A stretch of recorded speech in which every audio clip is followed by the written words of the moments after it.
bienvenidos de nuevo a este pequeño rincón del cinéfilo. Y hoy precisamente, noche de Todos los Santos aquí en España,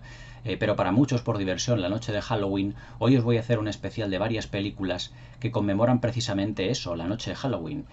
Y de lo que precisamente voy a hablar esta noche no va a ser de la película de la noche de Halloween estrenada este año, en el 2018, hace poquito tiempo. No he tenido tiempo de ir a verla al cine, pues lo siento, dentro de poco iré a verla y os contaré mis opiniones, pero sí que es tiempo de darle un repaso a un pequeño clásico del cine de terror de los últimos 40 años que ha generado una larga secuela de películas y que es precisamente La noche de Halloween de John Carpenter, una de las películas de terror, de suspense y de misterio más notables de las últimas décadas y que ha dado, pues por así decirlo, rienda suelta a un montón, a una infinidad de secuelas que han repetido una y otra vez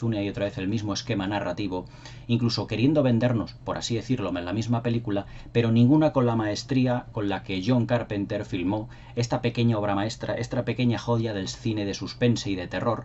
que ya se ha convertido en un auténtico clásico, ya no solo de estas fechas, sino de la historia del cine en general. La película fue filmada en muy poquito tiempo, en pocas semanas, en un pueblecito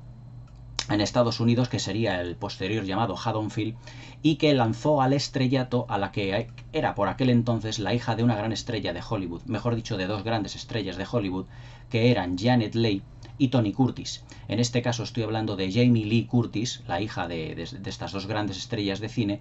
que su madre, Janet Leigh, ya fue también una Scream Queen, es decir, una reina del grito en la película de 1960, Psicosis, de Alfred Hitchcock, y que, qué casualidad, ella también se convirtió en 1978, precisamente el año que nací yo, en otra reina del grito debido a esta espectacular a esta espectacular película, que lo que hace pues es darle un giro de 180 grados a todo lo que es el cine de terror, o lo que el cine de terror nos había dado hasta finales aproximadamente de los años 60 y principios de los 70. Una nueva ola de directores entonces, principios de los 70, estaba, como muchas veces os he contado, estaba desembarcando en Hollywood, y no dudéis de que John Carpenter fue uno de los directores más destacados. John Carpenter, para él, la película que le cambió su visión del cine fue aquella que en 1957 se tituló La maldición de Frankenstein, que la tengo comentada dentro del ciclo especial de la Hammer en este mismo canal, pero que dentro de poco comentaré más películas de la Hammer, pero que sinceramente fue la película que a él le cambió la manera de ver totalmente el cine fantástico. En la colaboración que hice con mi amigo James Wallstein también pudimos hablar largo y tendido de La noche de Halloween, porque es sin duda el título más destacado de John Carpenter, junto con La cosa. Se puede decir que La cosa es a todas luces una película bastante mejor que La noche de Halloween, pero a su modo de ver el cine, a su modo de interpretarlo, es decir, con esa ambientación, con ese especial uso de la banda sonora, del sonido y de la iluminación, se puede decir que La noche de Halloween es, por así decirlo, la quinta esencia del cine de John Carpenter, como ahora vamos a ir destripándola poquito a poquito. De John Carpenter, evidentemente, os puedo contar muchísimas cosas, todas las conté en aquella colaboración que hicimos que hice con James Wallstein, pero quiero destacaros de este director, que es uno de los pocos directores que en los últimos años ha tenido una gran personalidad dentro de todas sus producciones. Yo aquí tengo comentadas, pues además ya ahora de La noche de Halloween en mi canal, pues tengo La cosa y tengo Vampiros, dos películas sin duda muy personales de John Carpenter, donde expone todas y cada una de sus inquietudes, su manera de filmar, su manera de rodar la cámara, los dobles sentidos muchas veces que tienen las películas, ya que en esta película yo lo que veo también no es, digamos, una crítica social, sino también es un retrato, por así decirlo, de la América profunda, de la vida en los suburbios o en los pueblecitos, como es el pueblo de Haddonfield, y que además pues supone una representación del terror como manera más intrínseca de verlo. Es decir, la presencia sola de Michael Myers, que es un personaje dentro de la película que apenas se ve, o sea, no es excesivamente enfocado muchas veces por la cámara, lo que sí se puede captar en la atmósfera y en la presencia, mejor dicho, en la atmósfera y en todo lo que es el rodaje de la película, se puede captar como esa especie de presencia inquietante que siempre está como de fondo. Es decir, a Michael Myers en la mayoría de metraje no le vemos, pero le intuimos. Es decir, no le vemos físicamente en pantalla, pero sabemos que es como una presencia de fondo. Este recurso estilístico cinematográfico, acompañado de lo que es la banda sonora, pues fue un recurso que John Carpenter evidentemente copió del ciclo de películas de la Hammer sin ningún género de duda, sobre todo en la película Drácula, Príncipe de las Tinieblas, que comentaré posteriormente aquí en el canal, donde Christopher Lee, el personaje de Drácula, sale poco, pero que digamos que por lo que es la interpretación de los personajes, el movimiento de cámara, la atmósfera, la ambientación, se deduce que el personaje de Drácula pues está siempre como omnipresente en todas y en cada una de las escenas. Lo mismo ocurre aquí con La Noche de Halloween. Es una película donde se intuye en todo momento la presencia de Michael Myers, que puede estar detrás de cada puerta, detrás de cada esquina en un chalet, detrás de al final de cada calle, sobre todo por el excepcional uso de la cámara y de la iluminación que hace John Carpenter a lo largo de absolutamente toda la película. La verdad es que la película se puede decir que como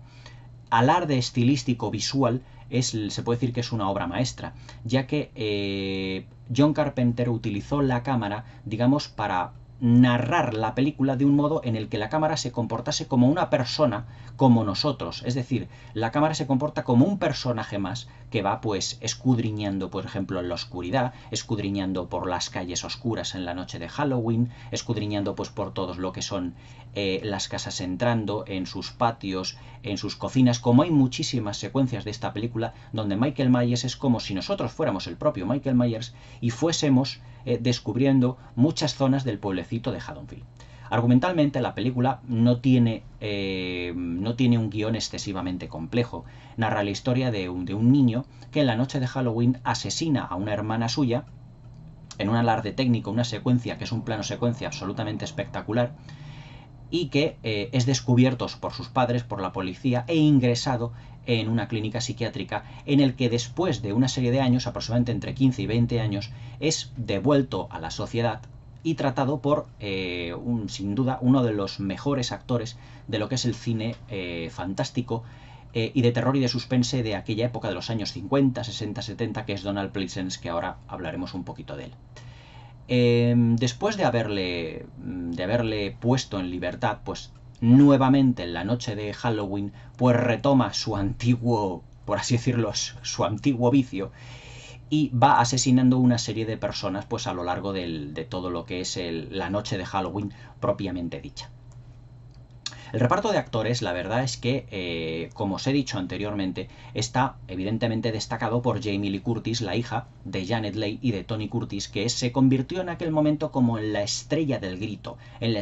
una nueva Scream Queen. Es decir, no es que se pase toda la película gritando, pero la verdad es que su interpretación es digna de elogio, y la verdad es que esta película fue la que catapultó a Jamie Lee Curtis a la fama de un modo completamente inmediato. La película fue una película de muy bajo presupuesto, muy bajito presupuesto, pero que es sin duda una de las películas más rentables de la historia del cine, porque la millonada que recaudó en taquilla allí donde se estrenó La Noche de Halloween convirtieron esta película, a Jamie Lee Curtis y a John Carpenter, sin duda en las estrellas del momento. Jamie Lee Curtis pasó de la noche a la mañana de ser pues una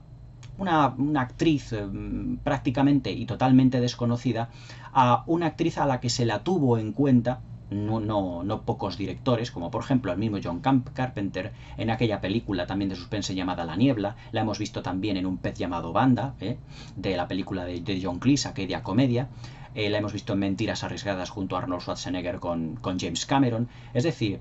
la hemos visto en otra serie de comedias, por ejemplo la comedia aquella de John Landis, protagonizada por Dan Aykroyd y de Eddie Murphy, que era Entre pillos anda el juego. Es decir, fue una actriz que a partir de La Noche de Halloween se convirtió en muy prolífica. La veíamos en series de televisión, la veíamos en películas de cine, en éxitos de films, como por ejemplo, ya os digo, en Entre pillos anda el juego, en Mentiras arriesgadas, en comedias, en películas de acción, y que sí que ha sido una actriz todoterreno que ha sabido un poquito valerse por sí misma en Hollywood. Hoy en día ya Jamie Lee Curtis, pues yo creo que a partir de Mentiras arriesgadas, pues quedó relegada más a papeles secundarios, y la vimos, por ejemplo, en una secuela, que era la de Halloween H20, pero ya evidentemente no con el potencial artístico que tuvo tanto en la primera como en la segunda secuela, denominada Sanguinario, en la secuela de La Noche de Halloween. Otro de los actores más importantes del que os he hablado anteriormente es sin duda Donald Pleasence. Donald Pleasence es uno de los directores, es uno de los actores de cine fantástico que forman pues un gran conjunto junto con Bela Lugosi, Boris Karloff, Christopher Lee, Vincent Price y Peter Cushing. Si tuviera que añadir un sexto podría ser Lon Chaney o también Donald Pleasence. Donald Pleasence siempre ha sido, ya no a partir de La noche de Halloween, anteriormente, que también posterior hizo también películas de cine fantástico como Fenómena de Dario Argento,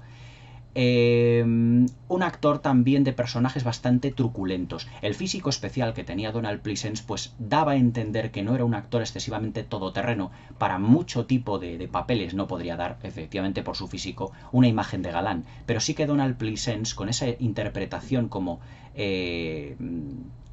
oscura, siniestra en muchas de sus películas, le hacían una cara y le hacían un personaje clásico y típico de las películas de suspense, de terror. Era fantástico para esta clase de películas, porque siempre haciendo, se le podría hacer, por ejemplo, de pequeño científico, de doctor loco, le podríamos englobar en muchísimos papeles, pero siempre con una especie como de halo de misterio y de suspense que rodeara al protagonista, al personaje en sí mismo. Pero luego también su labor como actor ha sido realmente soberbia. Donald Pleasence, la interpretación tan contenida que tiene en La noche de Halloween, le hacían perfecto y idóneo para el personaje. En el rodaje precisamente de esta película de La noche de Halloween, todo el equipo artístico y técnico, que era muy limitado y muy novato, pues Donald Pleasence estaba constantemente dándoles consejos en todo momento debido a toda la experiencia que él tenía en todos los rodajes y en todas las...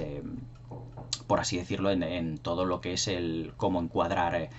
una secuencia, cómo poder filmar un plano, todo, cómo aportar una serie de ideas a John Carpenter para hacer la película muchísimo más inquietante. Al igual, por ejemplo, que hizo Alec Guinness en el rodaje de La Guerra de las Galaxias, donde muchos de ellos, George Lucas,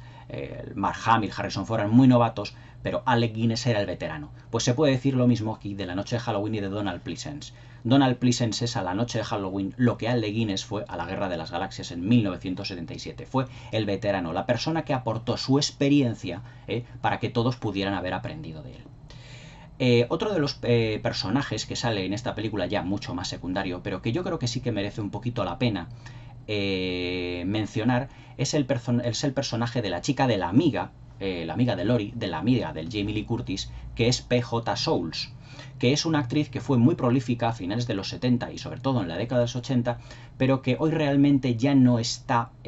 por así decirlo, en un primer nivel del cine estadounidense. Por desgracia, pues esta chica ya pues ha quedado como relegada a tercera, a cuarta fila, y yo no sé si en Estados Unidos pues a esta actriz, a esta chica se la verá más, hombre, ya chica ya no, actualmente ya pues P.J. Soles puede tener pues perfectamente la edad de Jamie Lee Curtis, tendrá unos 50 y muchos, 60 años. Entonces esta señora, pues yo no sé si ya en Estados Unidos se la verá más en pantalla en otro tipo de películas hechas para televisión, pero aquí, por ejemplo, en España hemos visto ya ver producciones donde P.J. Soles pues haya tenido un papel muy activo. Por ejemplo, o en otra película de terror llamada Carrie, de Brian De Palma, también la vimos haciendo un papel en el que se está constantemente metiendo con Sissy Spacek. Forma parte del grupo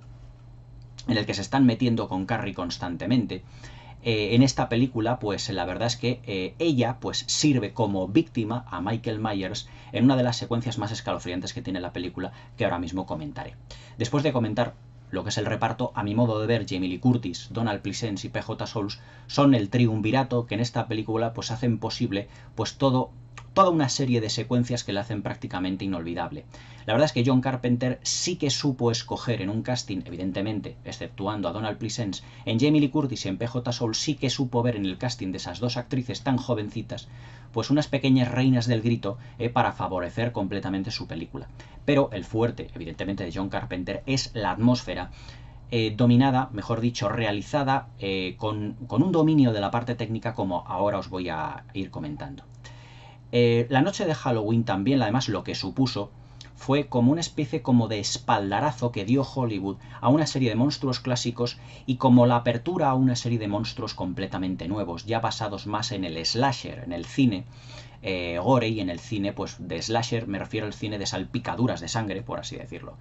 Dio la espalda a finales de los 60 y de los 70, pues como había hecho con la Hammer anteriormente, la productora británica, dio la espalda pues a monstruos clásicos como Drácula, las vampiras, Frankenstein, el hombre lobo, la criatura de Frankenstein, el hombre invisible, y ya se decantó por una especie como de monstruos distintos que fue precisamente con La Noche de los Muertos Vivientes, donde ahí dio un pequeño espaldarazo a una serie de monstruos para las películas de terror. Los zombies,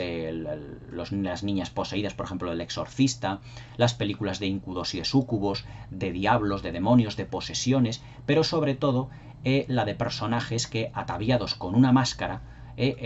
pues fuesen digamos, aterrorizando a toda clase de adolescentes. Por ejemplo, acordaos de la saga de Viernes 13, acordaos de la saga de La Matanza de Texas. Todas ellas tienen su origen en los años 70. En el 74 tuvimos La Matanza de Texas, en el 78 La Noche de Halloween, en el 79 o el 80 tuvimos la de Viernes 13, todos ellos personajes con una máscara, ataviados con una máscara y con un arma, en algunos momentos, bueno, un cuchillo, una sierra mecánica, etcétera, pero todos ellos con una máscara como para ocultar la monstruosidad que todos ellos tenían. Incluso, por ejemplo, en el 84, en Los Sueños tuvimos a Pesadilla en Elm Street. Es decir, fueron una serie de monstruos completamente distanciados de los monstruos clásicos y la creación de una serie de nuevos elementos para crear terror y pavor en el espectador. Pero yo creo que de todos ellos, de esa nueva oleada de monstruos, el personaje de Michael Myers, yo creo que para mí es el más interesante de todos, porque es un personaje que evidentemente no está bien de la cabeza, es un personaje que tiene algo en su niñez, algo en su cabeza, algo en su infancia, pues que no le cuadró, que le causó un auténtico trauma y que es el desencadenante de todo ello. De La Matanza de Texas no sabemos cuál es el pasado de Leatherface, por lo menos en la del 74 no lo sabemos, tampoco sabemos cuál es el pasado del niño de Viernes 13, por ejemplo. Sabemos que era un niño pues que se ahogó en el lago en un campamento de verano, pero yo creo que el personaje de Michael Myers es, digamos, esa clase de persona que tiene una enfermedad mental que luego en el remake que hizo Rob Zombie, mucho más, digamos, más sanguinolento, más contundente que esta película, pues sí que nos dio retazos de lo que podría haber sido el porqué del comportamiento. Pero a priori, yo creo que John Carpenter acertó en el personaje Michael Myers porque es el más interesante desde el punto de vista psicológico de todos los personajes, de todos los nuevos, o es aquella nueva oleada de monstruos que a principios de los 70 pues empezaron su marcha y que prácticamente hoy en día siguen con ello. La respuesta pues la tenemos en la nueva película de La Noche de Halloween, estrenada hace poquitos días. De la parte técnica de La Noche de Halloween, la verdad es que os puedo decir infinidad de cosas porque John Carpenter es un director que basa su narrativa, su estructura narrativa la basa, digamos, en la atmósfera. Es decir, él crea un marco, por así decirlo, audiovisual, donde luego va a poner una serie de personajes y donde se van a desarrollar unas acciones. Pero él es un director más visual y más sonoro, que de personajes en sí mismos. Es decir, lo que él cuida muchísimo más es la puesta en escena. Es decir, lo lúgubre de las secuencias, los juegos de luces, la iluminación. Por ejemplo, en la primera secuencia de la película donde Michael Myers asesina a su hermana, pues vemos como el niño se pone una máscara, está con un traje como de payaso y con un cuchillo, y cómo él va recorriendo desde el principio todas las estancias de la casa, bajando hasta el jardín, hasta el porche, dando una vuelta hasta donde está la ventana de la habitación de su hermana, que se está besando con su novio, todo ello en un plano secuencia. Es decir, no hay ni un solo corte en esa secuencia, que además de tener un movimiento de cámara muy suave, está ambientado con una banda sonora muy leve, muy tenue, lo justo como para que al espectador no nos distraiga de todo lo que es la acción. Porque el espectador, como os estoy diciendo anteriormente, es el protagonista en sí mismo. Es decir, nosotros somos como Michael Myers, en el que estamos viendo todo lo que va haciendo el personaje a lo largo de todo su periplo por la casa. Que luego es un recurso cinematográfico y estilístico que emplearía John Carpenter posteriormente, es decir, 15 años después, en el fallecimiento... 15 años después, cuando el niño sale, cuando ya es más mayor, y que pues va viendo cómo precisamente se va metiendo y va escudriñando, como antes os decía, pues varias casas del pueblecito de Haddonfield, va inspeccionando, por ejemplo, una familia donde el marido está tomándose una cerveza y está viendo una televisión, otra chica está escuchando música con los auriculares, otra señora una ama de casa está en la cocina haciendo unas cosas. Es decir, la cámara vuelve a convertirse en Michael Myers. Nosotros volvemos a ser como Michael Myers, escudriñando todo lo que va haciendo Michael Myers en ese momento. Cuando la cámara no no se personifica en el personaje de Michael Myers, siempre se va moviendo de una manera, como digamos, muy elegante. Es decir, los movimientos no son en absoluto bruscos y se puede decir que John Carpenter apuesta muchísimo más por el plano secuencia que por los planos entrecortados y por un montaje acelerado. Es decir, la narración de John Carpenter es una narración lenta, para que poco a poco el espectador vaya, digamos, almacenando la angustia, almacenando, digamos, el terror, el pavor y la atmósfera inquietante que toda la película tiene en sí mismo y que tiene, pues, en base, pues, a una iluminación muy cuidada, en base, por ejemplo, a contrastes lumínicos y sublumínicos de los que yo os he comentado anteriormente. Por ejemplo, hay una de las secuencias que a mí más me gusta, por ejemplo, que es cuando uno de los niños que está al cuidado, que Jamie Lee Curtis está al cuidado de unos niños, corre hacia la casa. Jamie Lee Curtis cierra la puerta y dice el niño, por favor, que es que me están persiguiendo, y Jamie Lee Curtis mira hacia afuera y entonces hay un plano magnífico donde se ve una casa enfrente, en donde solo hay una serie de puntos de luz iluminada de una manera como muy fantasmagórica y no se ve absolutamente nadie por la calle. Estamos hablando de la noche de Halloween. Entonces, claro, se supone que tiene que haber más bullicio de niños disfrazados de un lado a otro. Michael Myers. John Carpenter se niega a todo eso. Y lo que quiere crear dentro del pueblo de Haddonfield es como un ambiente fantasmal en todas sus casas. Todas las calles, todos los vehículos, los coches, los jardines, los pequeños chalecitos, las casas, están fotografiados de un punto de vista fantasmal. Parecen auténticas casas como estuvieran abandonadas, como si tú fueras a meter dentro de esa casa y te encontraras a 1001 fantasmas dentro. Es decir, lo que quiere acentuar John Carpenter de esta manera es, digamos, un ambiente fantasmal en toda la película, que lo rodease todo. Incluso la manera que tiene, por ejemplo, de filmar a Michael Myers es siempre, por ejemplo, con una luz en contrapicado. Es decir, no se le ve prácticamente a Michael Myers, muchas veces no se le ve de cuerpo entero. Por ejemplo, otra de las célebres secuencias es cuando Jamie Lee Curtis, huyendo de él, pues se esconde en una especie como de armario dentro de su habitación, y en el lado derecho de la pantalla vemos la cara de lo que es el rostro,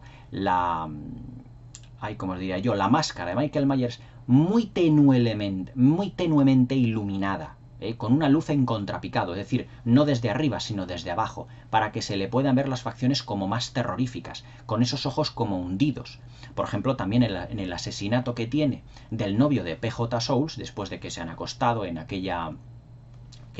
habitación, no vemos a Michael Myers prácticamente de cuerpo entero. Lo que vemos es su silueta.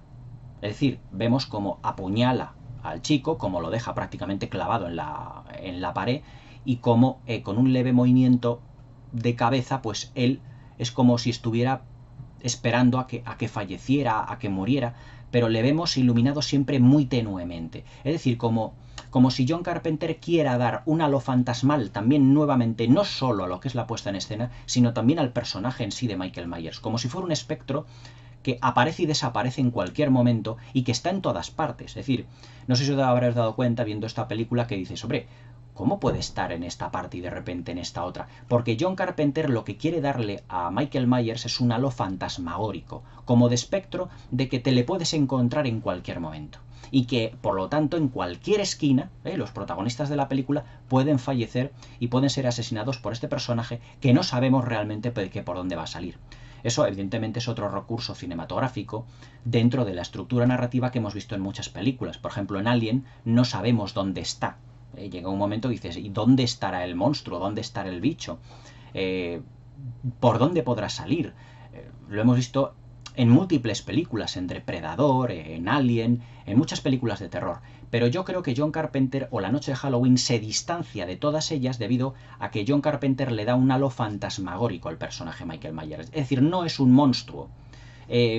físico que esté ahí y que pueda hacer daño a nadie. No, es como una especie como de ente que puede aparecer en cualquier parte. Por ejemplo, lo que os digo, ese plano donde se le ve la máscara con una luz muy tenue al lado de Jamie Lee Curtis, pues evidentemente da la sensación más de fantasma que de persona física. Y eso es lo que yo quiero que Carpenter quiere aportar a esta película, que todo esté como rodeado de un halo fantasmal.